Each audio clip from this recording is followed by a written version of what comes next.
ثم سلم على النبي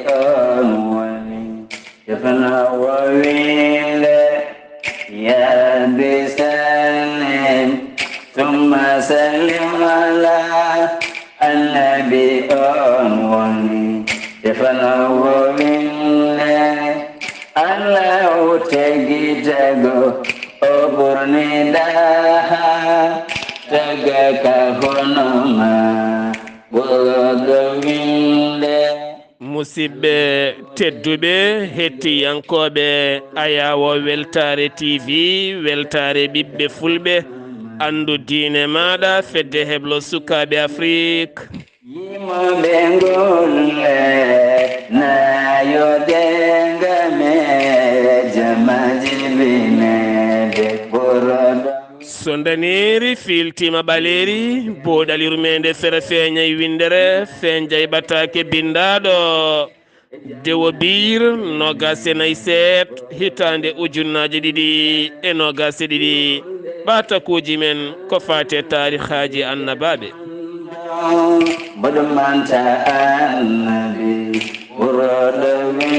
en jetti joomi men tagɗo men honni en hakkunde jeere waalo rokki en tawede wonde ummatu annabi o sallllahu alayhi wa sallam en juule annabi men tedduɗo joom fayida joom ɓural joom neema en duwanima jinnaɓe men rokkuɓe men gurdam ha jiiɗen oɗo henna aduna nehi men moƴƴini needi men ha aduna kala yi en wela en en duwanima sernaɓe men wadɓe e men peewal ha pocciɗen ha ganduɗen joom men ganduɗen ko moƴƴi e ko boni yo Allah yoɓɓe moƴƴere musidɓe tedduɓe hettiyankoɓe weltare tv weltare ɓiɓɓe fulɓe on calminama on juurama on jettama on ñagama duwaw oɗon mbawi wattude haqqillaji moɗon to wal fajiri yewtere meɗen kala ñande alet saanga 17 heures woni hen ne mbiya 5 heures taw ko heure gmt mo sénégal yewtere meɗen yewtere suudu men kala 17 heures hande noon inchallah min jiiɗi ko waɗande on maduhu annabi o sallllahu alayhi wa sallam e dow inde teddungal président suudu men sas woni docteur abdourahmani ka dognama moussa khalilu werla yewtere meɗen tarihaji ko fati annabaaɓe koɗo meɗen ko ceerno Kaliidu Abdullay Sih mo dusodirten e kala saaha hade men yettade ceerno Kaliidu Abdullay Sih ɗum noon min dokka mon docteur Djibiso docteur esprit docteur Kidira mo ganduɗa ko keptinaɗo gana ɓural korle seɓure ɓuroɗo windere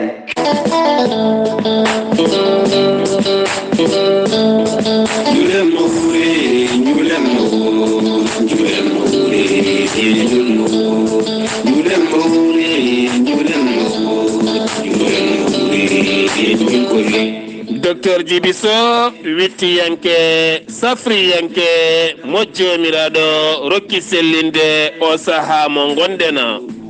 seydeneje dumbama e julmo docteur Djibiso ene waɗa julmo wuuri dendagal bandiraɓe julɓe kala juule mo wuuri yo en jul kewɗe yo Allah rokku en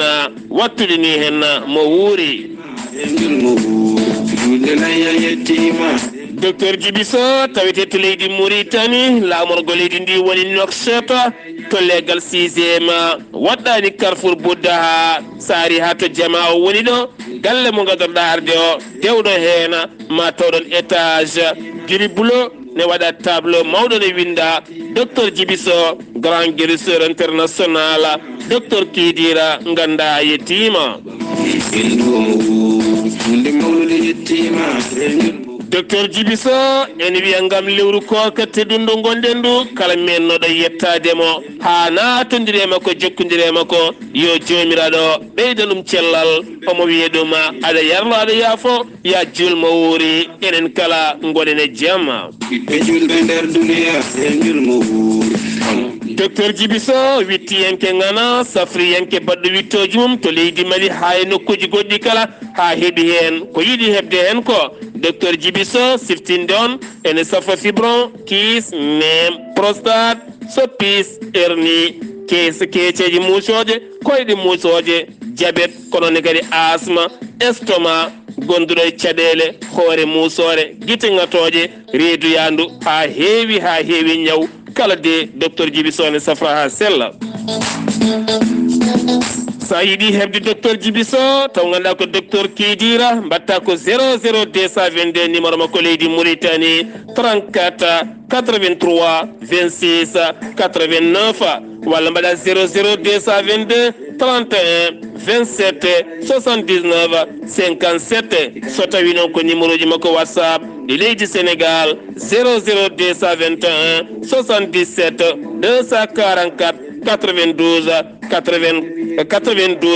81 walla so tawi ko numéro makko leydi Mali 00223 70 85 72 47 musidɓe tedduɓe docteur Djibiso ko jultoyowo to Kidira Sénégal ɗum noon kidiranaɓe e ko taari kidira kala cabboɗe docteur Djibiso julde e ko yewti julde kala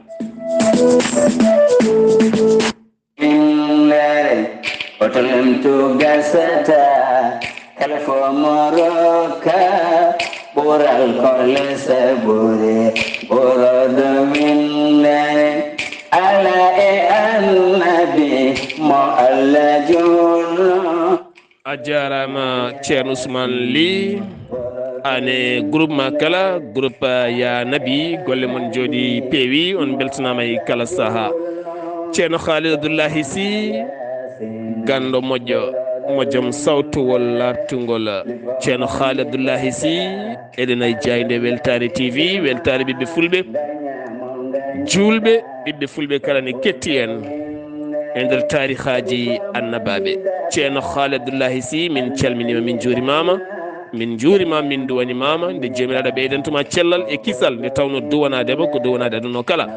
ko ɗon kadi duwontoɗen dendagal bandiramen almuɓe e sernaɓe kala wonɓe hannde nduɗo lewru teddunɗo ene gone jumaji e jamaji e dinguire e nokkuji kala ene mbajo yimɓeɓe faade moƴƴere enen foof en dendi yo Allah waɗanen jaam enen hettotoɓeɓe yo Allah rokku men naftorade ceerno Kaliidu Abdullay Sih bisimilla maɗa calmina bandiraɓe haade men suɓade hannde holo on annabi imo paaden bisimilla maɗa ceerno Kaliidu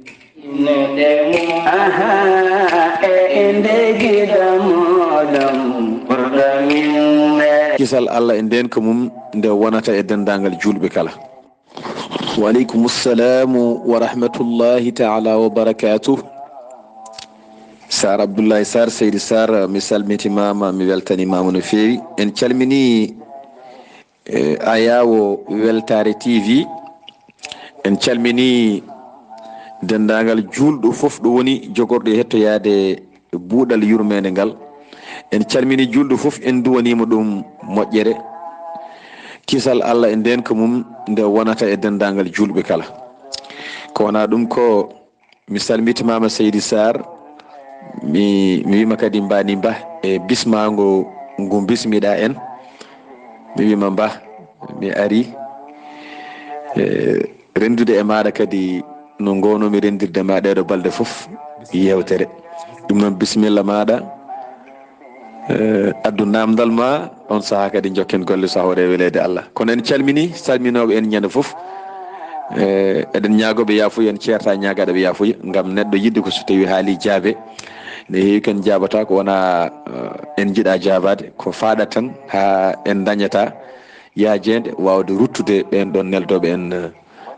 ɗiɗon calminaɗi ɗum noon en calmiti mabɓe e nder ɓerɗe meɗen en peññini ruttudeɓe salminadu e nder mana yewtere men he kamɓe fof en ñagani mabɓe Allah moƴƴere ɗum noon Saar Abdullay Saar bisimilla maɗa e namdal ma ngal jiɗɗa namdade on saaha inchallahu taala jokken golle Seydi Saar ceerno Kaliidu Abdullay Sih aɗa andi leñol men ngol koɓe yimɓe wadɓe fayida yontaɓe yiɗɓe diine l'islam yiɗɓe ko goni ko ɗum waɗi so tawi ɓe beltima tan ɓe jiɗata ko haaldude e on beltinɗo ɓe o ɓe duwono ɗum ɓe calmini ɗum ɓe juuro ɗum kono kadi bandiraɓe sehilaɓe kala ɗo gonɗen kala keɓɗo kadi jabtede bisimilla kala mo heɓani kadi yo andu tan ko lowre whatsapp way noon ene faadi ko huufa ko ene yaaji ceerno haali Abdullaahi Sih caggal nde calminɗa bandiraɓe min calmitima minen kala hande noon holto jiɗɗen yaade koye annabi Ilyas eɗen innira Ilyas inde meɗen kono alay saago ganden holiyo gonnoɗo annabi Allah Ilyas ceerno haali Abdullaahi Sih hol gonnoɗo annabi Ilyas e hol asko makko e holɗo yalti ceerno haali bisimilla maɗa eyyi seydi Sar Abdullay Sar mi salmitimama lawol gongol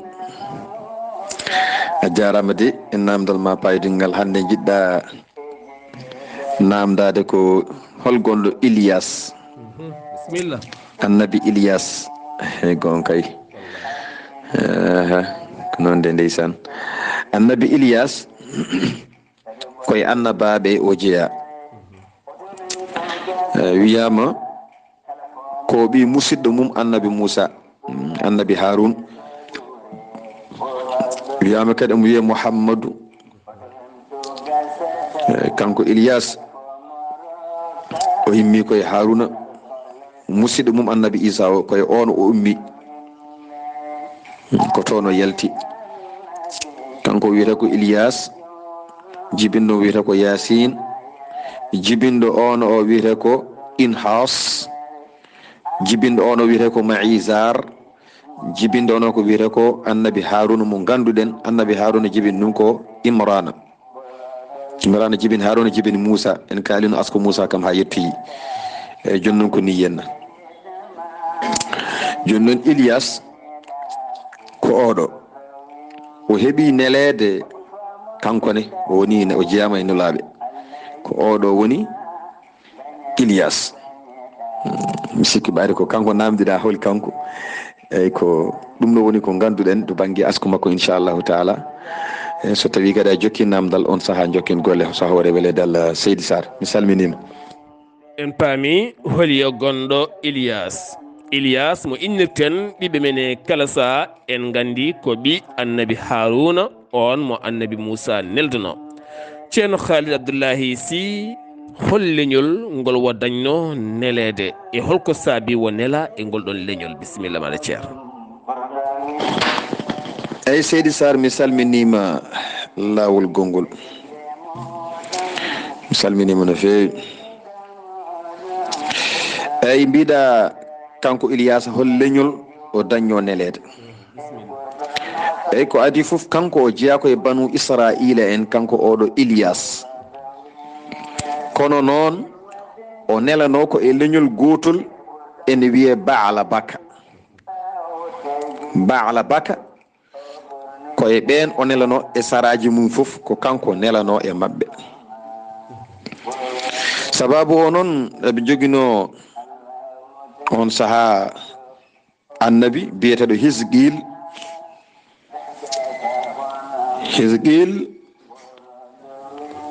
e saaha muɗum nde Allah itti ɗum e aduna on saaha puɗɗitale ɗe moƴƴani peeñi e banu Israila en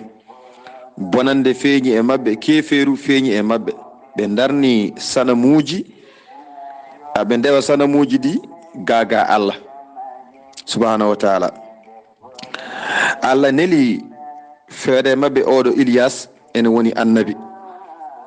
kono noon ko adi Ilyas banu Israila en ene nulatno e mabɓe nulaɓe caggal annabi Moussa alayhi salam ene gasa ɗum ɗon en dewino hen ni e banu Israila en ala ko addani Allah nelde nulaɓe e ndewodira so wona ha wawa hesɗitinede saaha foof koɓe gona e yejjidde ko saabi so annabi ɓenni haade annabi goɗɗo arde eɓe kewi woppude yamirore ɓe paaya e goɗɗum ko haqqillaji mabɓe dokkiɓe joni noon kala annabi garɗo wawa hesɗitinde koɓe puɗɗi yejjidde e ñawaje taw reeta ko ɗum addani ɗum arde joni noon alhamdulillah ene yaha ha Allah addimo kanko oɗo Ilyas caggal Hisqil ruttima e jomum Allah noon addimo waɗimo annabi nelimo e ngol ɗo leñol biyetegol baala baka eyyi biyetengol baala baka eyyi koye ɓeeɗo o nelano ɓayde namdiɗa ko holɓe o nelano koye ngol ɗo leñol kanko Ilyasa o nelano. Seydi Saar mbiɗa fadi namdoma gongal so Allah jaaɓi. ɗo labti ceer en paami holyo Ilyas en paami kadi holngol leñol o nelano. en jetti joomi men nde waɗi men jeeyaɓe ummatu annabi o sallllahu alayhi wa sallam ko saabi annabaaɓe nelaɓe e heewde kalɗo ɓe nela so ɓe jeehi tan joomen kewi ko yejjidde ɓe haalaɓa est ce que annabi men tedduɗo o sallllahu alayhi wa sallam annabi men tedduɗo o sallllahu alayhi wa sallam ha hannde ne ɓeydo yejjittaki abadan ɗum ko ɓural ngal Allah rokki kanko annabi o sallllahu alayhi wa sallam. ceerno Kaliidu Abdullay Sih min beltanimama no fewi Allah yoɓe moƴƴere. kanko annabi Ilyas bete kanko ne o hawre bonɗo kefeero bonɗo hono annabi Moussa hawrire Firawna hono annabi Ibrahima hawre Namrouze hono no woɗɓe e woɗɓini ceerno Kaliidu Abdullay Sih. eyyi Seydi Saar mi salminima mi nani namdal ma gongal mbiɗa kankone so tawi o hawrino e bonɗo no annabaɓe hewɓe kawriri e bonɗo ni no annabi Moussa hawriri e Firawna no Ibrahima hawriri e Namrouze e no heddiɓe goto foof hawrino e bonɗo mbete kankone wonmo hawruno. eyyi kanko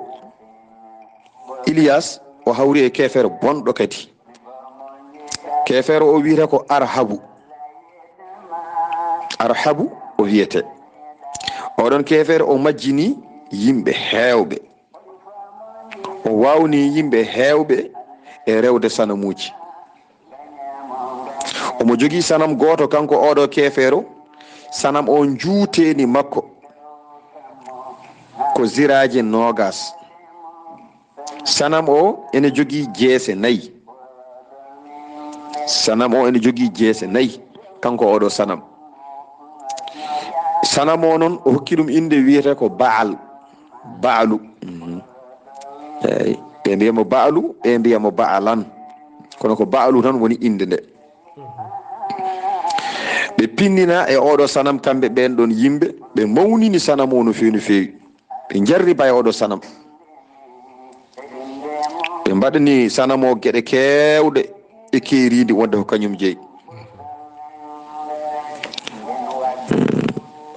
jonnon kala ko neɗɗo tinnorto e Allah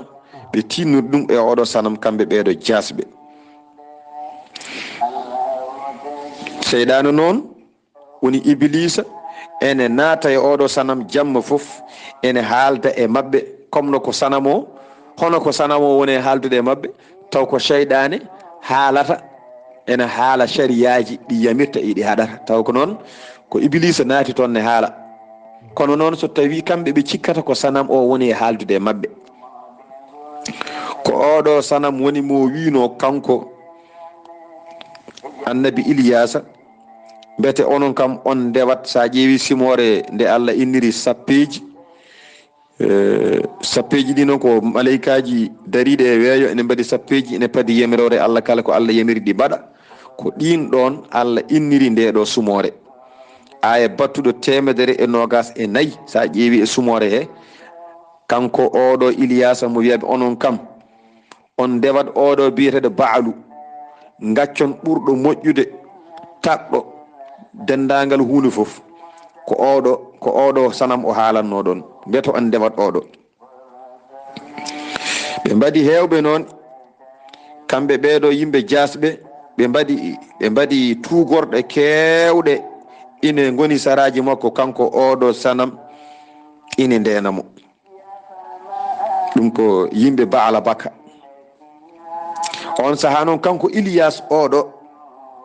o hawri koye oɗo kefere bonɗo kanko Ilyas noon omo nodda ɓeɗo fewde e rewde Allah goto tedduɗo towɗo o kono noon yimɓe ɓe keɗota ko ni ko haalata ko o nodda haw tampe ɓe dartamo ni ɓe gonɗintamo yimɓe ɓe woni haaju mumen tan kala ko lamɗo o wi yoɓe mbat oɗo arhabu kala ko ɓe jamiri yo wat kala ko yamiri yoɓe mbat kamɓe yimɓe ɓe ko ɗum tan ɓe mbaɗata ɓe gonɗinimo kanko oɗo arhabu kala ko haali ɓe ɓe golla ko oɗo ɓaade namdinɗa beele o woodima o hawri e sandalleɓe kanko oɗo Ilias o hawri koye oɗo arhabu o jasɗo. Seydi Saar noon mi faɗa namdal ma gongal so Allah jaaɓi. kala mo annabi Allah nela e leñol muɗum ene hawra ɗon e bonɗo eskey aduna. ceerno Kaliidu Abdullay Sih kankoɗo henna annabi Ilias mbete o dañino yimɓe caggal nde yimɓe cali heɗademo hankkadi ni kañum en keɗoto tan ko oɗo henna laamɗo bonɗo joguiɗo oɗo henna sanam mbete o dañino hanti yimɓe reftuɓe e makko haw wawi yettinde nelal makko walla o dañani ɓeɗon yimɓe. ceerno Kaliidu Abdullay Sih. eyyi Seydi Saar mi salminima e landal ma gongal payodingal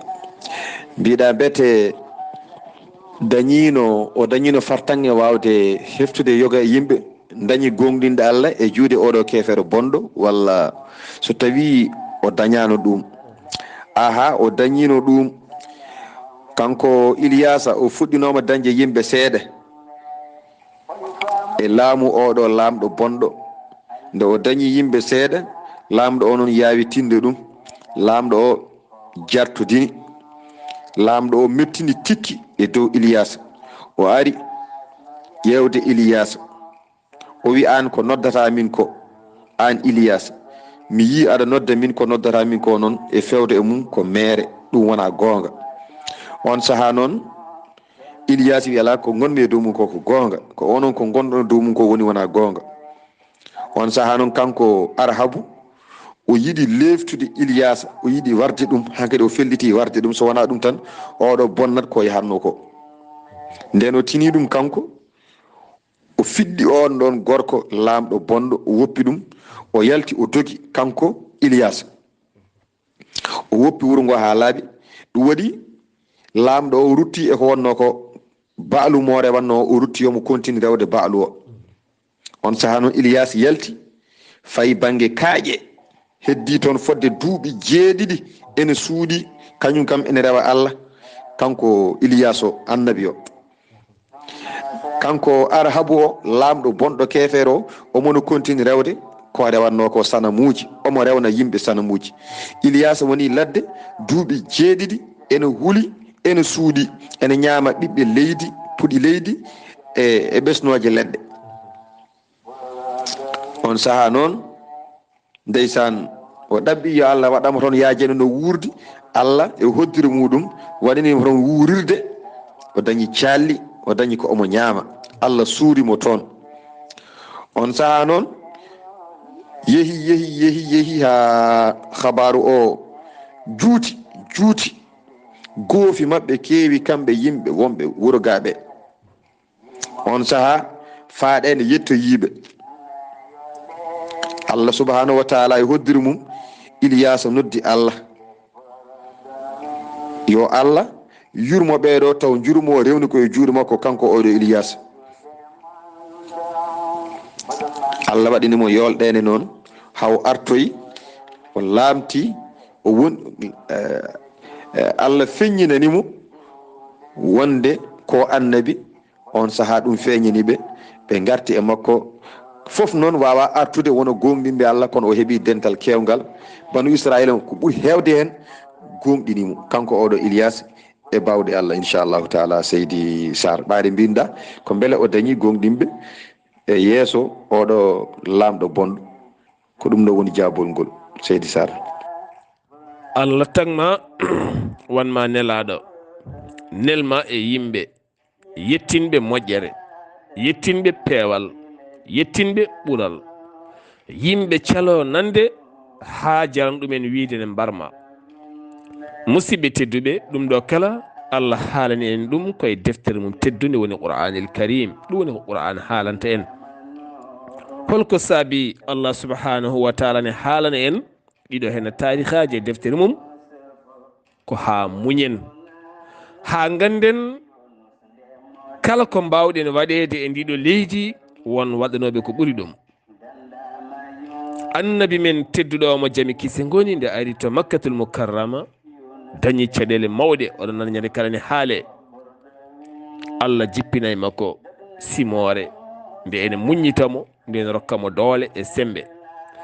ɗum noon enenne e kala saaha naatine ɓerɗe men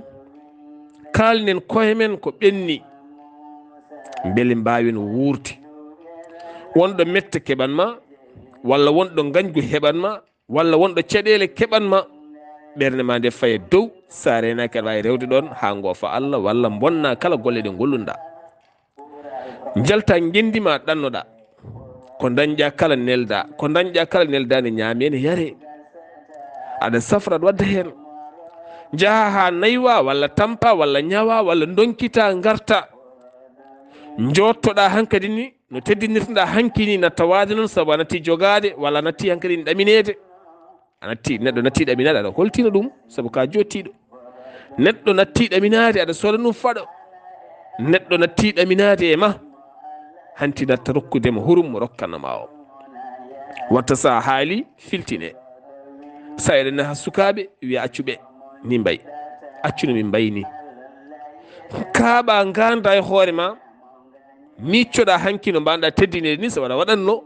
miccoɗa hande no wayni mbiyaɗa tikka walla aɗa yimto ko mbaɗanɗa ko bonna ko mbaɗanɗa ko kala aduna ko seesa enen kala en ballodirat yimɓeɓe ɓe mbeɓani wurdude gila Allah tagui sen daari ɗo tarihaji ɓe Allah neli ɓe garata kene garde newuya ene jettina kono noon so muñal juuti tan foof artat yettima sernaɓe men kala hen jaaɗo ha jooɗe wuuro ha heeɓi martaba heeɓi teddugal manggal sa haalnama no jooɗori ha wete adi ko riddede adi ko bonnitede adi ko jalkitede adi ko ñiŋede ha Allah rokki ɗum doole nde tawno ko muñƴoɗon gandi ɗum noon eɗen pop yo Allah rokki men muñje muñenen suddi men muñana en muñodiren e hakkude men Allah rokka men kala ko jiɗɗen ceerno Kaliidu Abdullay Sih en gardama ha ɗo henna e annabi Ilyas o way kono mo heewani ko jangta no fewi to banggue tarihaji kanko annabi Ilyas mbiyete o dañi kawisaji hono kawisaji annabi Moussa en walla kawisaji annabaaɓe woɗe rokka mbiyete o heeɓi ɗin kawisaji holko mbawɗa yaññanade amin e gurdam makko kanko ɗo hen annabi Ilyas hamin ɓuura wawde andudemo to banggue ko Allah rokkimo ko eyyi Seydi Saar mi salminima lawol gongol eyyi mbiɗa mbete kankone o dañino hokkede kawis kawniɗo seeɗa aha o dañi kawis ko adi foof ko wattidi ko banu Israil en foof gonɗinimo mawninimo keedi less jimani makko keddima kadi e ñawore makko e nder ñawore Allah Allah kadi hokkimo kawis kawniɗo no fewi Allah newnanimo kaaƴe kala no yiiɗi wadde kaaƴe ko noon watta ɗumen kala ko yiiɗi wattude hayre ko noon wattirta hayre nde kala no yiiɗi wattude en ko noon wattata nde so yiiɗi joni nde moññode so yiiɗi nde wonta ɓalere so darandere wonno nde wontat ɓalere Allah hokkimo sembe capanɗe 7 annabi ɗum Allah rokkimo caggal ɗum kanko o ɗeɓi nandude ko Moussa so tikki mo heewi doole kanko noon ɓuuri Moussa doole Abrahama noon kanko oɗo Ilyas omo wuuri ha joni o suwama e daraw kanko en kaaliɗo ñanden walijo goto ne wiye Hudar kamɓe ɓeɗo ɗiɗi aɓe guuri ha joni ɓe mayata so wona wuttande asarafiru ko ɗum tan warata haɓe guuri ha joni ha joni aɓe guuri ɓe mayantaw Abrahama kadi kala korka haɓe koora kala hitande lewru korka darindu ha joni haɓe koora baytel migdesi do haɓe koora aɓe jogiti konguɗi 4 ɗi ganduɗa ɓe kewi rewirde ɗi Allah inde Allah ko Allah haaji inde Allah ko Allah haaji ko Allah woni kaajowo wawa soggude moƴƴere so wona Allah ɗum ko konngol gotol konngol gongol ngol inde Allah kala ko Allah haaji ko ɗum wonata wawa firlidde worodde so wona Allah ɗum woni konngol ɗimmol ngol konngol tata ɓiwol ngol inde Allah kala ko woodi e nema immi koto Allah konngol tati ɓirngol ɗo. Konngol nayi ɓiwol inde Allah,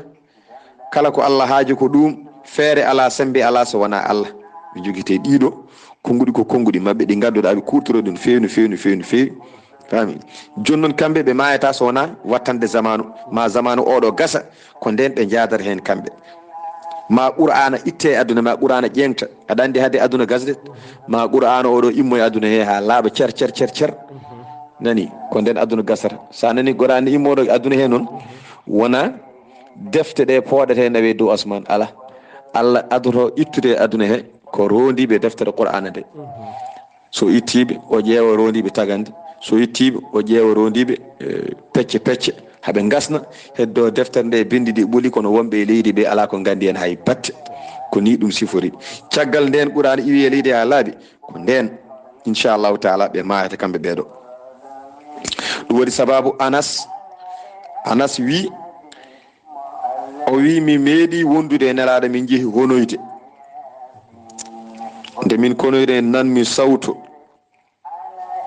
nde nanmi sawtongol jomum kene wiya yo Allah waɗam jeyami koye leñol nelaɗo mo ganduɗa kebbinaɗo yurmeende Allah, nelaɗo mo ganduɗa ko jaafaɗo jafnaɗo wondiɓe muɗum, nelaɗo mo ganduɗa ko jabanaɗo du'aw. Nelaɗo wi kam min Anas, o wi a ndaari ayi oɗo sawtu kalɗo ɗo henna? O wi aha. O wi ndek yo ko gorko omo ɓorni comci daneji, danejo hoore danejo waare, omo juuti, juuteni makko kanko gorko o ko 300 zira. Nde o yi kam min Anas, o wi an ka gondiɗo nelaɗo sallallahu alaihi wasallam? O yimbi keɓɓitimi mbimi nam. O wi ruttoto nelaɗo mbiyamo mboɗo salminamo. Sa yeehi mbiyamo oɗo ko musidɗo maɗa biyeteɗo Ilyas,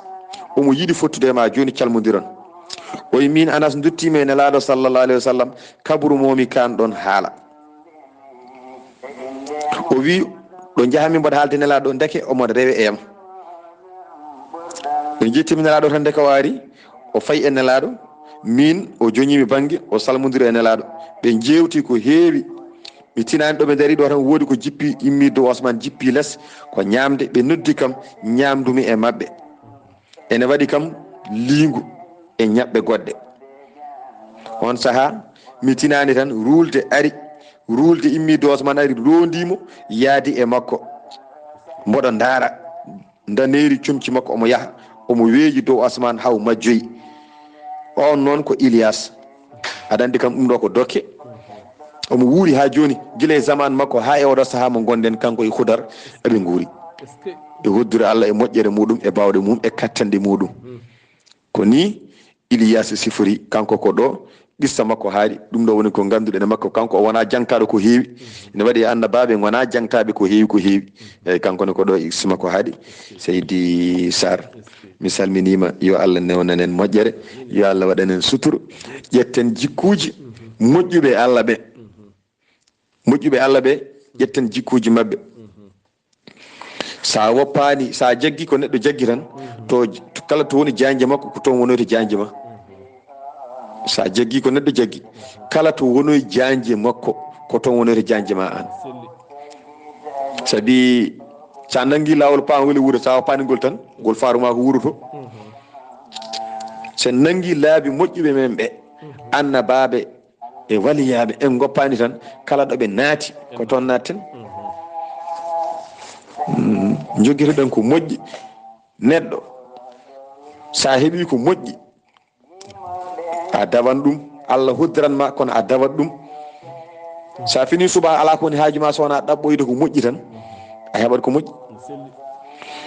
kono so tawi neɗɗo ɗaɓɓi goɗɗum ko wona moƴƴere, ko ɗum o dañata. sa fini subaka ala ko woni haaju ma, so wona ɗaɓɓoyde ko moƴƴani,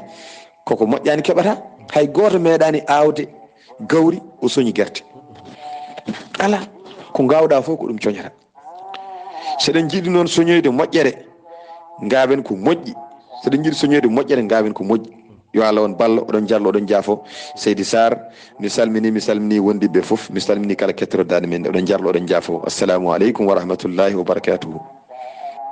يا ربي سلم ثم سلم على النبي أمومي يفنى وويل يا ربي سلم ثم سلم على النبي أمومي يفنى وويل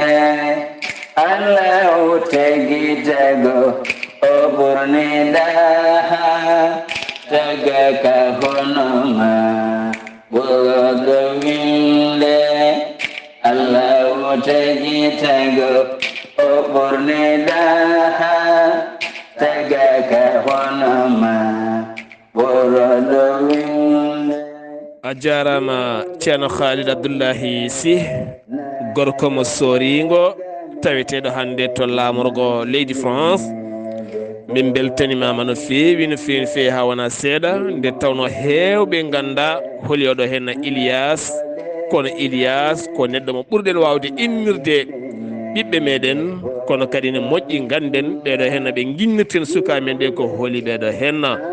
est ce que a andini amen ɗo henna Ilias ene wuuri ha oɗo ñalawma hannde kankoye hudar kala ko jeeyaɓe Allah moƴƴuɓe ɓe Allah moƴƴini e nder leydi ndi. ndeysan est ce que ɗum ɗo foof ko ha peewen ha moƴƴen. ɗum waɗi mbiɗen hanki wattande haala maɗa ceerno Kaliidu neɗɗo kala ko aawi ko ɗum o soñata. a awata ñebbe coña makka, a awata a lorata fatata gastoɗa pomme de terre, kala ko mbaɗɗa ko ɗum tawata. sa jaggi baliyel tugsel a fiiƴe ɓalal koye ma artata. sa ƴettima neɗɗo koye ma artata, saabu kala ko mbiɗamo nanay ma. sa wi neɗɗo ko boni koye ma artata, sa dabri neɗɗo koye ma artata.